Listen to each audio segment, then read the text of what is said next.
You know, the thing about Baha'is is we always register for anything at the very last moment. We leave it to the absolute edge of the abyss before we finally decide, oh, I got to get myself registered for whatever that is, a national convention, a teaching conference, an international conference, or whatever. It drove us nearly to the point of nervous breakdowns with the Montreal conference in 1981, because we theoretically were planning for 10,000 people, and we didn't know until the last moment. Of course, we ended up with a lot more than 10,000 people, and we somehow had to accommodate it. That just can't happen with the World Congress. We know that there's going to be 30 or 40,000, 35,000, 37, whatever it is, number of people at the World Congress. If they get themselves registered, we know they're going to want to come. But the sheer logistics of organizing things in New York at the World Congress are going to make it extremely difficult for the committees planning the event to accommodate it unless we do get ourselves registered by the deadline. You know, one of the many bounties of the covenant is that we, and we alone in the world, have a sense of where we're going. We have a sense of the landmarks, the milestones, not just the ones we've come from, obviously, but the ones that lie ahead. Through this central institution of the covenant, we are guided. We don't know all of the details, but the principal features of the road immediately ahead of us are laid out by an infallible institution. Nobody else in the world has this guidance, has this bounty, and nobody in all human history has ever had it. How many in the room were in London in 1963? Oh, that's quite a respectable sprinkling. I was going to say sprinkling, I guess. Well, those privileged group of us who were there will never forget what happened. We were there in Albert Hall after all this time. The 1,330, the large number of the friends in the room are Persian, and so the Bible isn't perhaps a major reference work for them, but for the rest of you, we know that was the moment when the 1,335th day prophesied in Daniel was completed. And we were there in that room at that very moment. It's breathtaking. How can you even absorb such a thing? How can you really realize that you have been privileged to live at that moment, to be in that place with those people as history changes, totally changes its course? Well, we were there, and what we saw assembled in one place for the first time on this planet in the life of this human race was an assemblage of the representatives of the entire human race. And when the members of the House, newly elected House of Justice, who had flown from the World Center, walked up on that stage, the human race arose to welcome them. Wave upon wave upon wave of people arose in that place, and you just felt the energy going out through London, through the whole world. And indeed, that's exactly what happened. The energy of that moment, because we realized it dimly, I'm sure for all of us it was a very dim realization, that something new had happened and that we were part of it. London was very, very special. For anyone who was there for the last 30 years, 29 years, whatever it is, nobody could take that away from you. That was something very special indeed. You were there at that moment when history changed course forever. We didn't realize that we were entering a whole new world out of London. We had no idea, for example, that the cause was about to experience a 10-fold increase in numbers. No idea of that. When we were in London, Baha'i scholarship was at the most primitive level. We were still sort of navel-gazing about shaky history and Baha'i history. We hadn't got much beyond that. With the development of Baha'i scholarship that we have seen in the past 2 or 3 decades was unknown to us. We had no idea that the Baha'i youth of the world were poised out there on the verge of arising and changing the climate and changing the condition of the Baha'i world. In fact, today you can't even imagine what it was like before that happened. You can't imagine. You cannot imagine that. We cannot think ourselves now. This is one of the features. We cannot think ourselves back into 1962 We haven't lost our minds. We haven't lost our filing cabinets. We haven't lost anything. The evidence is all there, but it's not real to us because the world that we went into, this accelerating world of accelerating change, was so engrossing that that world lost its reality and its meaning for us. We didn't know that the faith was about to launch on a global program of social and economic development at the grassroots level. We wouldn't even have known what that was. That was all in the future. That lay ahead of us, and no hint of it, not a hint of it, while we were there in London. We didn't realize that the Baha'i community was going to become one of the most influential, the most highly respected non-governmental organizations in the whole United Nations system, and that is exactly what it is today. The whole peace initiative, which released all kinds of energies in the cause, that was inconceivable to us in 1963. The seat of the House of Justice. When the House of Justice members were elected, they had one secretary. They were in that building on Parsim Street that many of you have seen. There was presently the International Teaching Center. They were living in the rooms in that, husbands and wives. They're extremely moving and also very poignant and comical stories told about this. Nobody had in their minds at that time this efflorescence of this magnificent center that's appeared on the side of Carmel, that's a fitting place now to invite anybody, heads of state, parliamentarians, academics, anybody from any place in the world. All of that lay in the future. London, if you look at it in retrospect, was a sort of a cosmic pause. Point of getting ready for a fundamental change in the direction that the cause was taking and in the resources available to it. No other association of human beings in history has ever accomplished what we have accomplished in the last 29 years or come anywhere near it. The sheer energy that it has taken to build a global community that in only a few decades is second only to Christianity in its spread to the most remote corners of the earth, to its embrace of all the diversity, the cultural diversity of human beings. The energy that it has taken to accomplish that has no parallel. To imagine that, to compare it to the energy it takes to create a great congregation in this church or that in one of the big cities, or in a whole country, or in a whole group of countries, is to compare the energy that it takes to send shuttles free of the gravitational pull of this planet to little combustion engines that run around like water bugs on the surface of the planet. Nobody has ever done that. And that story is going to begin to penetrate the consciousness of the media and the public of our world. It's an achievement that can never be taken away from us. You know, it said then in the Bible, as in the days of Noah, so will it be in the days of the coming of the Son of Man. Noah was given 100 years to build the ark, and when the ark was done, when the 100 years were completed, the flood waters rose. It was too late then to design an ark and to begin to build it and put it all together. The time for that had passed, and the time for the sailing of the ark had come. The second holy year is about to begin. It may well be the third holy year. The first one was 1952-53. Had the Guardian been with us still in 1963, it is quite conceivable he would have declared that the second holy year, and this therefore would be the third. Whether that's true or not, this is certainly the House of Justice itself has declared that this 12 months marks what they call a holy year, a period out of time in a sense. Holy year is a doorway through which the entire human race is about to pass. It is not just an event for us. This is an event for the entire human race.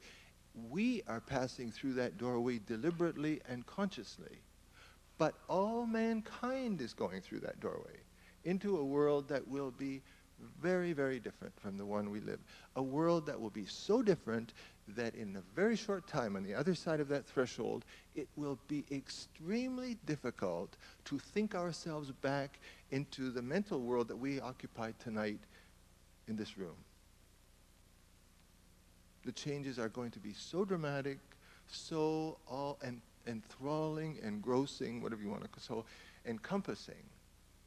And Holy Year is our chance to get ready for those transformations. This is not a series of international conferences. This is not a chance to meet all your friends, though that's too. It is an opportunity to come into touch with the very essence of the revelation of Baha'u'llah in a way that is not possible at any other period in Baha'i history.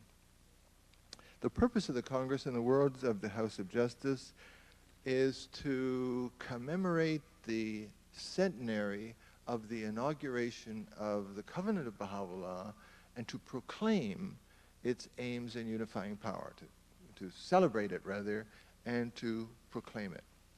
That's the purpose of the Congress. So that you have this extraordinary year where in May we are going, all of us, the whole Baha'i world, there will be pygmies and Eskimos and people from Toronto, and everybody will be there assembled to pay homage to Baha'u'llah, and we will be doing it all over the world to associate ourselves with that. And then 6 months later in November, at the end of November in New York, we are then going to turn our minds and hearts to the instrument by which Baha'u'llah has set in motion the transformation of human life and the creation of a global civilization. I'm not going to attempt to describe in any detail the physical setting of the World Congress. You know that it's going to be at Javits Center. I don't know if you've ever seen pictures of it at all. It's an enormous crystal palace, a breathtakingly beautiful building on the west side of Manhattan. The west side is a not very pleasant side of Manhattan, I might add, but it is removed from the west side by 11th Avenue, which is a very broad avenue, and which has, and buses will take people from their hotels to that location, and there are feeder lanes that go off of 11th Avenue into the entrances of Javits Center. So it is an absolutely brilliant site. You would almost, you go there and look at it, you think, my God, this was built for Baha'u'llah's World Congress. Why else does this exist? Broad corridors that are corridors that you can't, they don't deserve the word corridors. They're like vast rooms going on and on and on. Immense staircases going up, rising up into these levels above. It's a place in which you can quite comfortably accommodate the crowds that we are going to cope with at the World Congress. But let me tell you about the program. The intent of the program, which the House of Justice committee has designed and which the House has approved, is to take the friends who go there on a spiritual journey. It is to bring us together as a people, as a family, and to say it all, to see it all, to experience it all, so that we come out of that experience together with an understanding of the covenant and of our role in it. You know that Amatul Baha is going to be there and give the opening address, and she will also introduce the House of Justice's message. She will speak on The Guardian on the third day, which I think is going to be one of the most precious moments of all, to be present when she speaks about the guardianship and the role of the Guardian's ministry. There will be, each day there will be 2 sessions. You'll be either in the morning session or the afternoon session, and there are all kinds of activities going on in the other part of the day. I won't go into that because we haven't got time, and I'm afraid I'm running late. Let me tell you, the first day is going to focus on Baha'u'llah himself. The second day, which is in many respects the heart of the program, will focus on Abdul Baha and the Covenant. The third day, we will really understand, with the help of Amatul Baha, the role of the Guardian and the expansion of the cause around the world. The fourth day, we're going to take a look at how this encounter between the world and the cause is taking place, and that will be the preparation for the message from the Universal House of Justice.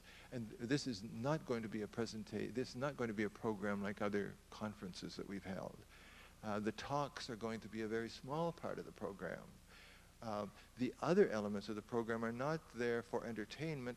The message itself is going to be communicated by this extraordinary system, by pageantry, by drama, by audiovisual presentations, which will be videos then that you can take away and share, will be disseminated throughout the world, by incredible music. We're having a choir, as you probably know, and dear Jack Lenz is the general music director, and with the help of Tom Price as the choir director. They are recruiting and auditioning hundreds of voices throughout the world by a system that just takes your breath away. It's so beautifully designed. And when it says in the program, when the stage directions say, at this point, the choir rises and sings this oratorio, believe me, you will feel that all the way through. Believe me, when that happens at that moment.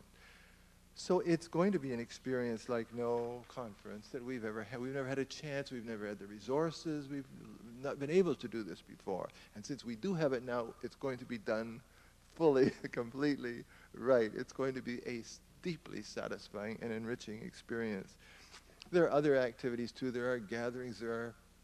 There's going to be a presentation on the Ark and the terraces. Let me tell you about one thing that's particularly exciting. It's called the Pavilion.